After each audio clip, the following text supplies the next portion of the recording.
I had to double check. It indeed is Wednesday already. It's December the 4th, and there's been sunshine above. On and off, but hey, sunshine above. Took a picture of it just so I could remember what it looked like in case I forget over the next couple of days. We're going to see some again on Saturday, I think, which is still good news. Now, I've been talking every day this week, actually, about the nasty, ugly weather that's coming and how we're hoping to squeeze right in the middle of that, our hometown Christmas celebration. I've got an update. I sat in on a conference call with the National Weather Service and Sean Hurley earlier this afternoon, just a few moments ago, actually, about the latest developments and their thoughts on the weather. Several inches of rainfall. We're going to hear from him and share some thoughts on possibilities of flooding, what they're thinking, and the wintry impact associated with it as well, and specifically where the viewing area is going to factor into all this. So that is certainly a must-see. We'll get to that in just a second and some other developing stories. Just a couple of quick things, and I had a list of 4, and I can only recall 3. Just a reminder, there was about a week hiatus a couple of weeks ago. We had some technical difficulties, but back up 4 days now. You can still see entire programming on YouTube. We'll have a designated website a little later on down the line, but you still can see entire programming on YouTube, and it's best to search Your News Today and the date, usually spelled out, say, for example, December 3, 2013 would be how you would find, yesterday's program, since today's the 4th, nevertheless. And programming is usually uploaded by around 9 o'clock in the evening. So pass it along and remind everyone. Tonight's program taped early. Actually, my time, right around 2 o'clock this afternoon, in an effort to make it to Menifee County for Andrew's basketball game. We've still got plenty of news to cover. And on that note, really quickly, let me just share an experience with you. Tomorrow, by the way, I expect to be an interesting and informative news day. That's about as far as we can go at this point, but you'll want to be here for some breaking news, I expect. We're expected to cover throughout tomorrow morning and afternoon. We'll get to all of that in just a few moments. Going back to real quickly, since I've got a few moments, and I'm traveling to Menifee County tonight to the middle school there for North Magoffin Elementary's basketball game. This is the second time this season that we've traveled to Menifee County. We've all had our GPS experiences, and I'll shorten this as much as possible, but I'd never been there, so when we were going there a couple of weeks ago, got the address for the middle school, punched it in not one but 2 navigational devices, both same, verified the address as being exact, because one little letter can, put you in a different state or country. But everything was fine, and I did that once we got into almost downtown Frenchburg.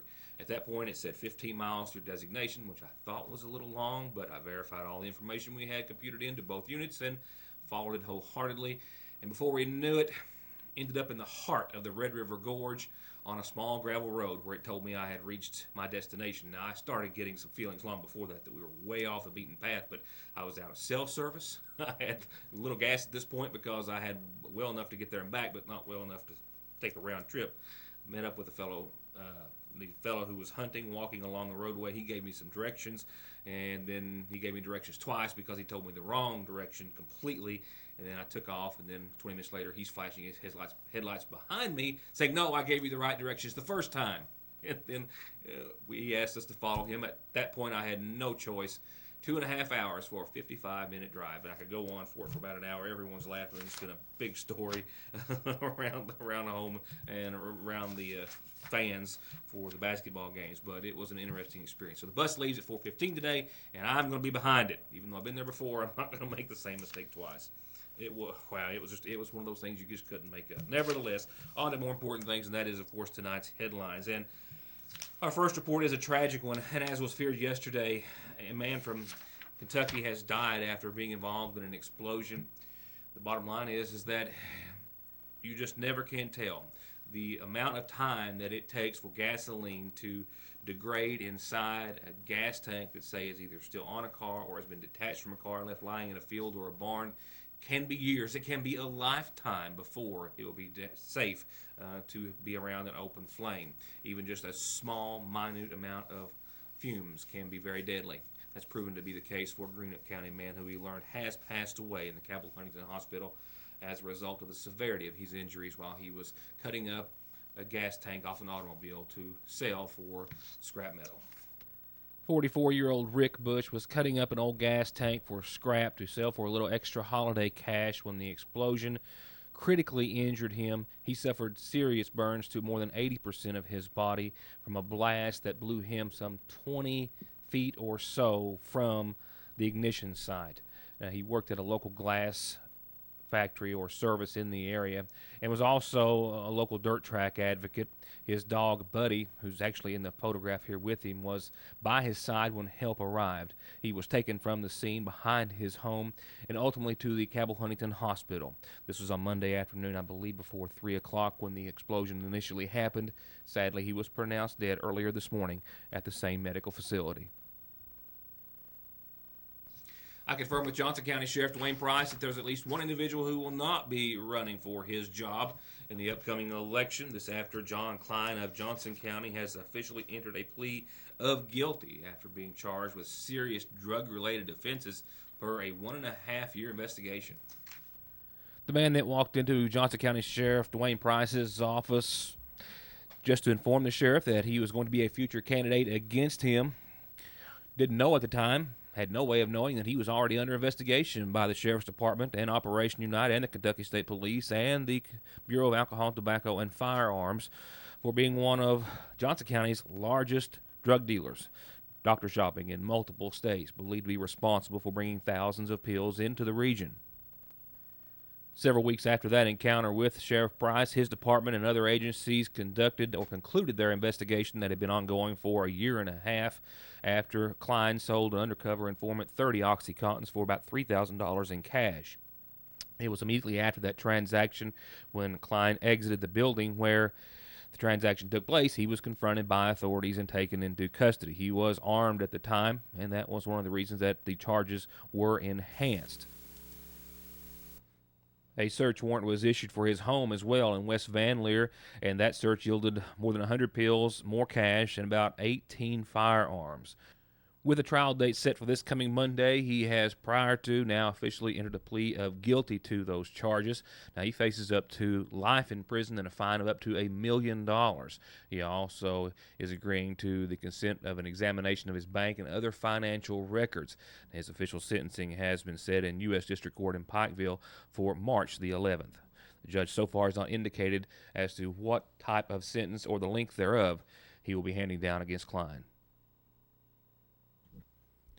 Local news is coming up after a few words from some of our sponsors. Stay with us. From time and money saving services like their overdraft protection, telephone and online banking services, to finding the right home, college, or car loan, to personalized checking and savings accounts designed around your exact needs, Sagersville National Bank is still your best choice and the same locally owned and operated bank that's been looking out for your family's financial health since 1902. Sagersville National, restoring the piggy bank population one savings at a time. It's a time to cherish and a time to remember the reason and to pause and relish in the joy and spread the spirit of the Christmas season. And it's best done with a holiday stop at the Seasonal Shop in Sagersville, where the trees from simple to lavish are all gleaming with Christmas cheer, and where the decor, the colors, textures, and designs all come together as we hope with your family and friends this Christmas. So let the Seasonal Shop help brighten your home with a little festive decorating, from an ornament to adorn your tree or a complete collection to warm your hearts and homes. The region's biggest and brightest selection of holiday decor this side of the North Pole is at Fraser's Prater Drug Seasonal Shop in downtown Sagersville.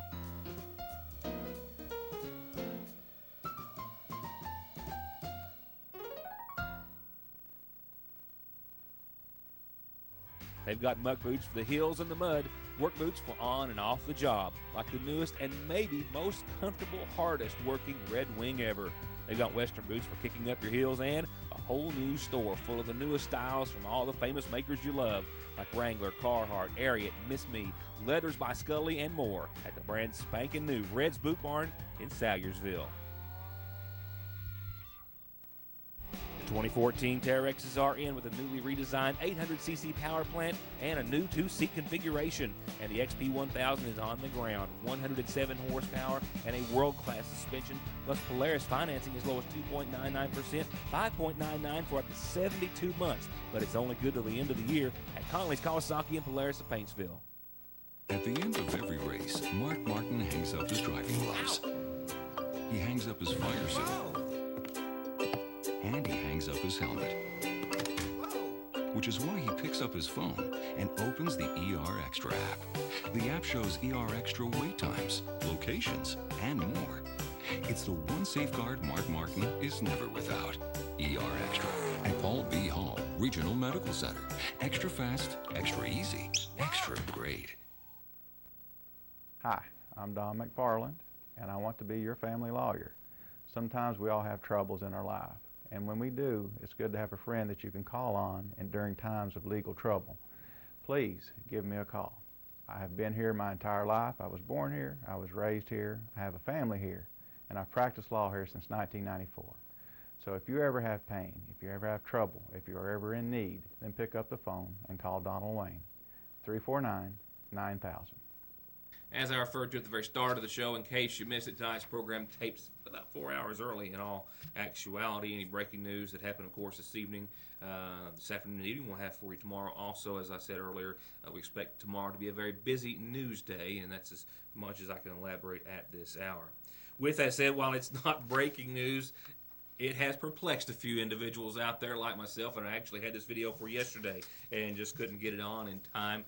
But the Sagersville Post Office is without something very important out front, and it's not because of any federal cutbacks or anything of that nature.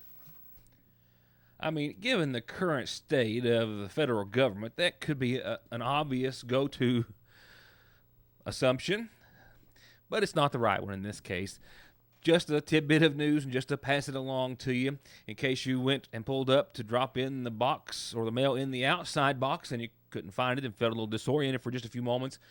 It's simply not there for now. Someone apparently backed into it or ran over the box, and I mean more than just a ding. Vivian at the post office says that it literally took a great deal of time, maybe the better part of an afternoon, to pry and cut open into it just to get the mail out of the box that was in there. But someone did back into it or run over it. Who? Well, they're not really sure because they didn't stop to or alert anyone inside the post office that it had happened. There's a big surprise. So while it's safe to say it's an inconvenience for a lot of folks who use it on a daily basis, I'm sure it's going to be more so during the holidays. Now, she couldn't tell me when it's going to be replaced. That's not necessarily up to the local post office. That is something that the federal post officials will send to replace. The timeline for that, well, she couldn't give me because she didn't know herself. But nevertheless, now you know, it's just out for, I can't say repair, but more so replacement. Before we get to, I guess, our biggest story this evening, and that's going to be the very latest concerning the weather for the next few days, and, of course, the big event this weekend. Here's tonight's calendar brought to you by Magoffin Farm Bureau. But first, birthday wishes tonight. Happy 53rd birthday, David Cole, with a whole lot of love and best wishes from your kids, your family, and your friends. Happy birthday to you. Happy birthday, the 53rd, for David Cole.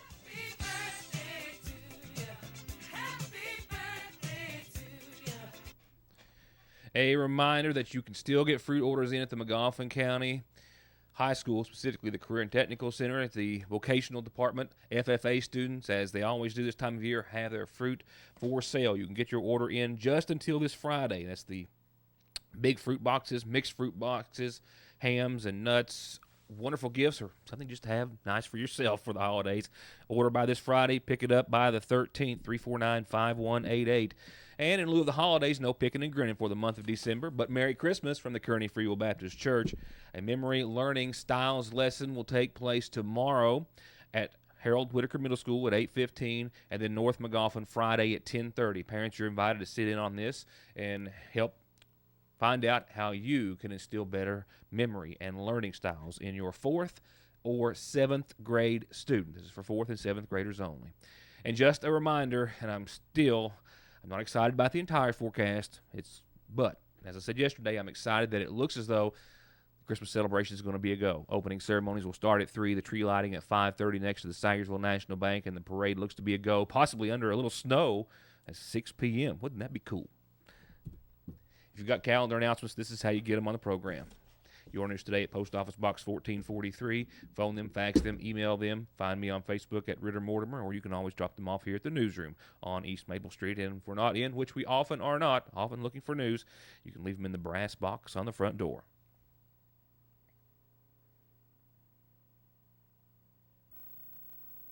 Check out our daily specials to get even better after 4 o'clock only at your Sangersville Lee's Famous Recipe, where Thursday is Dipper Day. That's right, get our boneless wing dipper meal with your choice of 2 homemade sides and a biscuit for just $4.99 or only $4.29 after 4 p.m. only at your Sangersville Lee's Famous Recipe. Let's do this. Can't believe my daughter wants to marry a Hatfield. And I can't believe my son fell in love with a McCoy. I got one thing to say. They're going to have the wireless plan with the best service. And I say they're going to have the wireless plan with the biggest savings. Daddy! Hush up, Mary Beth. Pa, stay out of this, Jonah. We're done talking. You got that right. Better service. Bigger savings. Daddy, we've both got Appalachian Wireless. Better service. Bigger savings. That's today's Appalachian Wireless. Here's a prime example of some of the nice trade-ins we get here at Premier Motor Sales in Paintsville, Kentucky. You're looking at a 2007 model Chevy Avalanche LT with the towing package and the wood grain dash. It is a 4-wheel drive. Check the book value, folks. Well over the asking price for only $16,950 or best offer. Come see us at Premier Motor Sales here in Paintsville, Kentucky. It's so new it doesn't even have a name, but it does have an amazing taste all its own. 4 pancakes, butter, syrup, plus your choice of any of our dozens of DQ toppings with a little whipped cream on top, and of course some of our world-famous DQ soft serve. And you can add bacon, sausage, or even a little country ham for a full-blown breakfast treat. So sink your taste buds into a quarter or even half-pound grill burger fixed exactly like you like it. And you want to know the best part? James says you can have either one for breakfast as early as you want, but only at your Sagersville DQ. Sagersville Medical Center is proud to welcome their newest provider and member of the family, family nurse practitioner Erica Blackburn, caring for children's sick and well visits, adult acute and chronic conditions, and women's health issues. And they're pleased to invite you to join them for a meet and greet in her honor and yours on Friday, December the 13th from 3 to 5 at Sagersville Medical Center. They're serving refreshments and giving away door prizes. You don't have to be present to win, but they look forward to seeing you as they embark on their exciting future with their newest provider, Erica Blackburn, family nurse practitioner. Whoa! Head over to Home Furniture to lighten my load and get a great deal. Bundle packages are here. Purchase TVs, receive your choice of a Blu-ray, DVD, Xbox 360, or Wii game system. Purchase a mattress set, get a free sheet set and mattress pad. Purchase an adult recliner, receive a free kids recliner. Financing for 36 months, 0% interest to qualified buyers. Home Furniture, Highlands Plaza, Prestonsburg. I sat in on a conference call with the National Weather Service and Sean Hurley earlier this afternoon, just before sitting down here at the desk in hopes of learning their thoughts in regards to this big wintry mess that's heading our way. In fact, as far as precipitation goes for the entire United States, we're going to be right in the middle of the worst of it.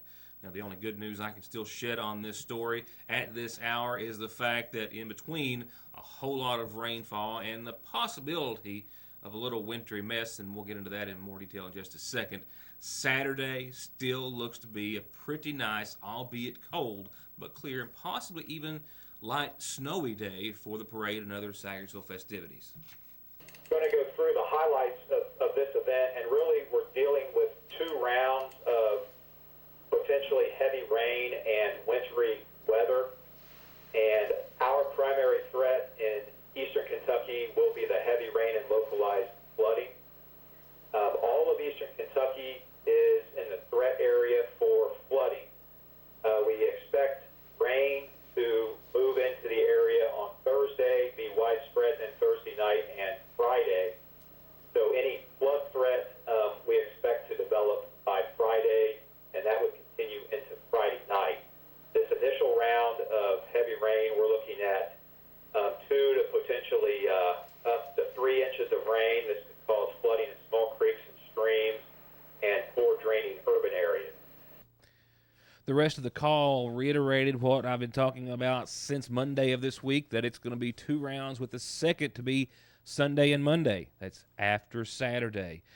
The problems, not necessarily winter weather for us, but flooding. And it's not a great flooding threat, even though, as you can see here by estimations from NOAA, that we're talking about a conservative possibly 4 inches of rainfall, it's going to be over the course of several days. And that, with the absence for the most part, for most of my viewing area here, of any winter weather, it looks to be a primary rain event. We do have a threat also of snow, sleet, and freezing rain.